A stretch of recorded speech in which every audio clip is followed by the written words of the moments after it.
Agora eu vou bater um papo com o Sidney Botelho. Vou até pedir para o nosso J Neto para colocar também o Antônio Cláudio Bontorim, para a gente falar um pouco sobre assuntos recentes. E Sidney, bom, antes de mais nada, muito bem-vindo, né? Deu para a gente ter um apanhado do seu podcast ontem, né, no Opinião Verdade. Então, agora oficialmente bem-vindo. Um abraço, amigo. Grande abraço, Beto, grande abraço a todos, muito obrigado pelo carinho. Aliás, boa tarde, não, bom dia, né? Um abraço para todos. Eu vim com boa tarde no cérebro, acho que nem saiu isso. Um abraço, Botorim. Gente, realmente, você trabalhar num ano político com pessoas que realmente possuem opiniões como a doutora Nise Yamaguchi é algo para nós jornalistas, um trabalho de identificação de pauta, né? Então, colocando aqui até mesmo o ambiente de ontem, até por algumas restrições que ela está tendo recentemente pela sua pré-candidatura ao Senado e também algumas observações que ela tem que passar para as pessoas, o podcast nas entrelinhas, ainda bem que eu fui treinado por vocês, eu consegui tirar as respostas que realmente precisava. Sobre a cloroquina, sobre a sua participação na CPI da Covid, muito polida e também muito crítica. Ela, em determinados momentos da entrevista, Beto, ela garantiu que os seus representantes públicos para a pré-candidatura dela realmente seriam todos aqueles líderes da CPI que não deixaram ela falar na ocasião. Muito técnica em relação à medicina e também ao seu conhecimento científico, isso ficou muito claro no dia de ontem, tanto nos bastidores quanto ao vivo durante o podcast. Então, eu vejo que existem muitas dúvidas que a população precisa ainda tirar em relação... Opa, deu uma travada, não sei, deixa eu ver. Prossiga. Que a população precisa tirar em relação a todos esses aspectos focados justamente a Covid-19. E nós estamos aí, né? Nós estamos realmente vivendo essa ainda identificação dessa doença que se expande por todos esses 2 anos e meio. Deixa eu cumprimentar o Cláudio agora. É certo que ele tem alguma pergunta para você em relação ao que ela disse, porque nós reproduzimos, Sidney, exatamente o trecho onde ela fala mais de política. Cláudio, agora sim, oficialmente, seja muito bem-vindo ao nosso Farol. Um grande abraço. Grande abraço, Beto. Um grande abraço, Sidney. Eu acompanhei aqui a parte editada do seu podcast, né, com a palavra da médica Nise Yamaguchi. E eu achei muito interessante e até certo ponto curioso ela falar justamente sobre essa questão que você tratou agora, né? Que ela tem como cabos eleitorais os senadores da CPI e o próprio ex-presidente Lula, né? Ela está com um discurso bem afinado de política, viu? É impressionante como a política transforma as pessoas, né? Ela está com aquele discurso realmente, não, porque eu vou atender o povo, é meu dever.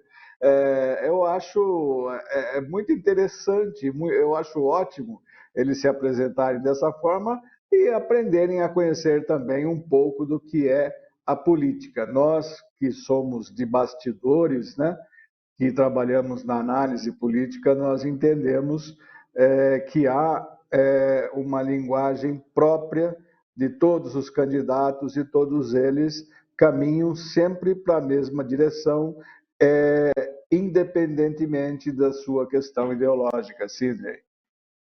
Olha, o Bontorinho, eu vou deixar bem claro aqui que parece jogador de futebol. Quando você pergunta, eles respondem a mesma coisa. Eu vou seguir a ordem do professor, o professor pediu isso, e ficou nítido que nas perguntas ela conduzia para como se fosse já um debate político. Ficou nítido isso durante o podcast, trazendo um pouco de bastidor, a assessoria dela me vetando em relação a alguns questionamentos e cheguei em um determinado momento, eu falei assim, então por que veio?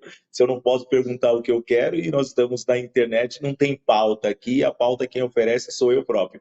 Então, e Ao mesmo tempo, a sensibilidade dela entender a importância do jornalismo para a população como um todo, ela permitiu, não, você pode questionar em todos os temas que você se sentir assim à vontade. Em relação a isso, se você acompanhar 1 hora de podcast, que eu estou sendo bem rigoroso na questão do tempo, até porque nós trouxemos 2 pré-candidatas ao Senado e para ter uma democracia, uma igualdade, e em todas ela fortalece muito a importância do povo, como você ressaltou.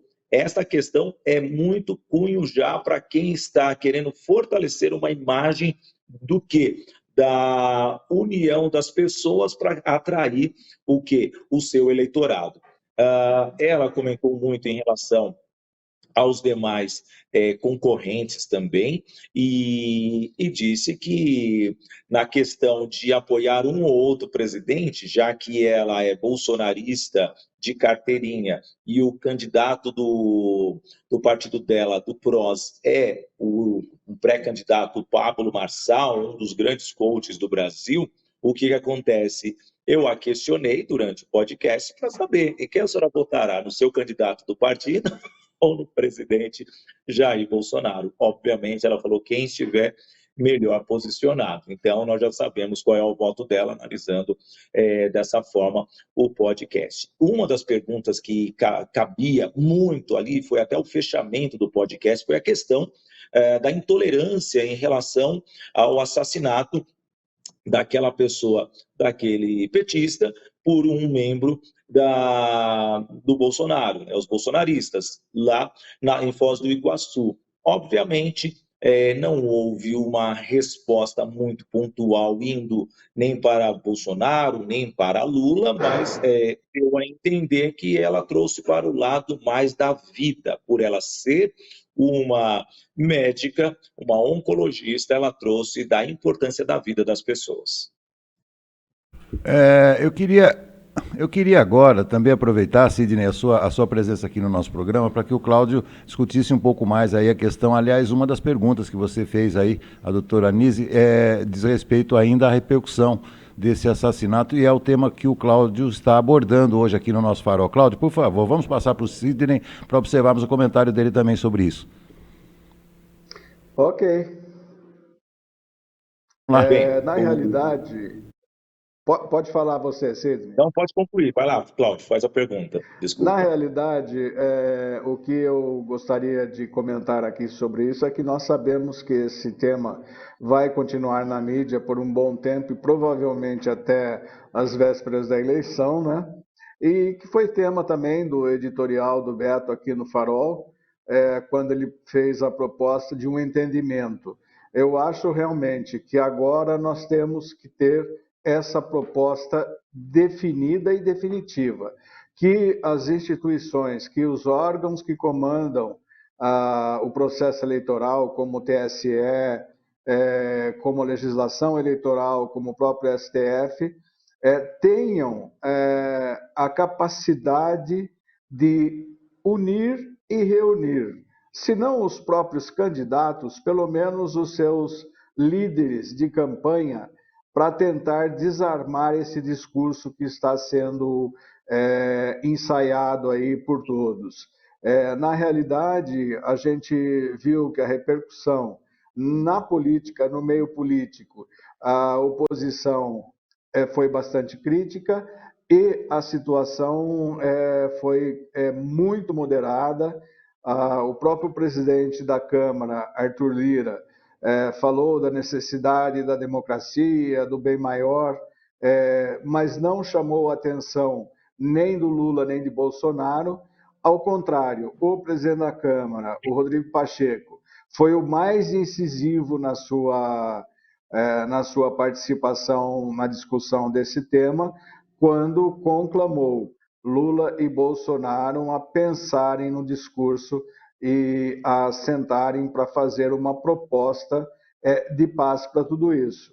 Os membros dos tribunais responsáveis pela eleição, TSE e STF, por exemplo, eu acredito que eles foram muito tímidos, foram tímidos demais nas suas abordagens e até agora parece que eles estão paralisados com a situação que ocorreu. Uma situação que pode aumentar consideravelmente, né, uma ação deliberada que pode aumentar consideravelmente, mas que precisa urgentemente ir na direção da pacificação.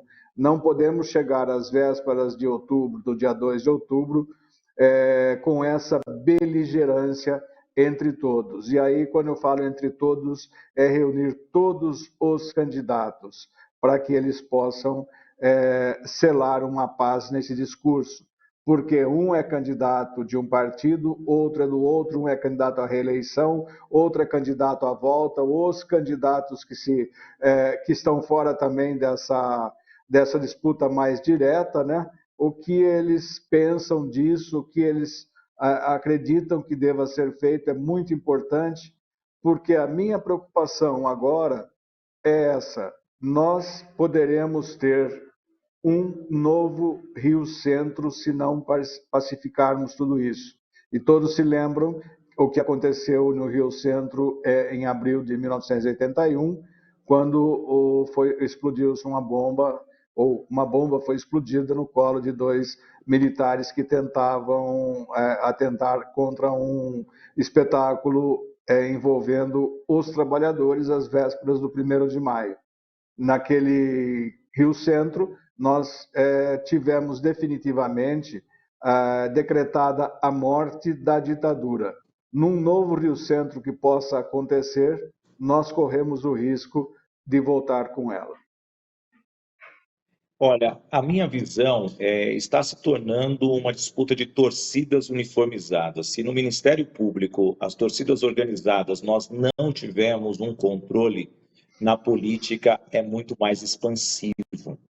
Vide que na semana passada nós tivemos o assassinato do primeiro-ministro japonês, o Abe. E depois, esse assassinato de uma pessoa que estava dentro da sua casa, e pelas informações que, obviamente, vêm de todas as linhas, dizendo que já havia uma discussão entre os dois que ali estavam, tanto a pessoa que foi assassinada, quanto a pessoa que assassinou, é algo para não somente ter uma conversa com todos os presidenciáveis, para que eles tenham o mesmo discurso de paz. Por quê? Imagine nos encontros deles em debates em emissoras de TVs. Eles vão ter que ter uma segurança muito maior ao redor de todas as emissoras. Vamos ter que, todos os comícios, terá totalmente um custo maior também pela segurança pública para fazer, sim, a proteção de todas essas pessoas. E esses tipos de assassinatos, de violências, não estão ocorrendo somente agora por causa dos dois principais candidatos à presidência da República.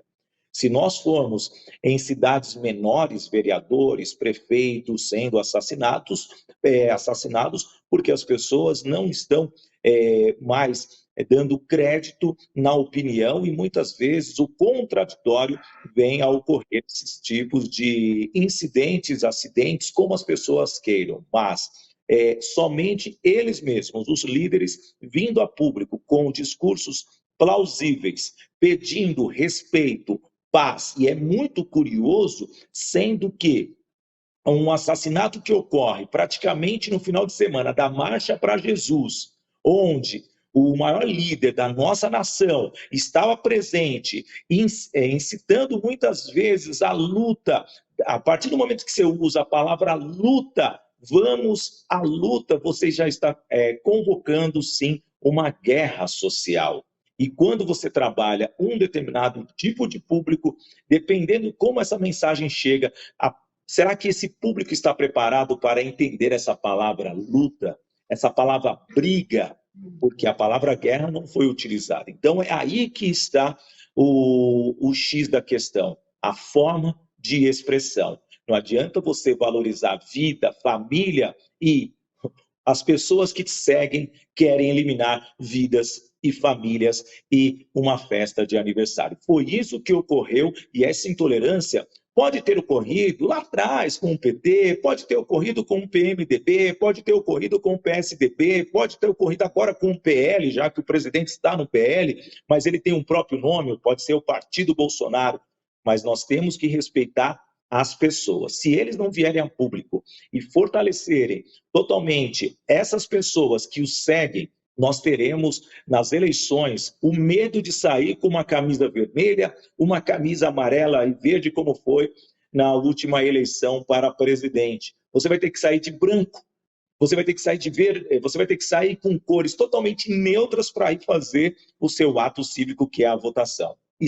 Vai ser preocupante no dia da eleição para as pessoas que são adversárias. Será que a polícia vai conseguir estar em todos os lugares ao mesmo tempo? Vai ser encontro de 2 jogos, 2 clássicos, Santos e São Paulo, Corinthians e Palmeiras, um no Allianz Parque e outro no Pacaembu. Praticamente um encontro de 4 torcidas numa mesma cidade. Então, essa analogia, nós já temos exemplo do futebol. E isso vai ocorrer nas eleições desse ano, e as tragédias, hoje que dia que é? Hoje é 12 de julho de 2022. Pode assinar, pode colocar esse áudio de novo, eu botaria na tela. Nós vamos, no dia seguinte, no dia último das eleições, nós vamos falar aqui, não da quantidade de votos, mas da quantidade de mortes por causa de uma eleição num país que está sem crédito nenhum no mundo todo.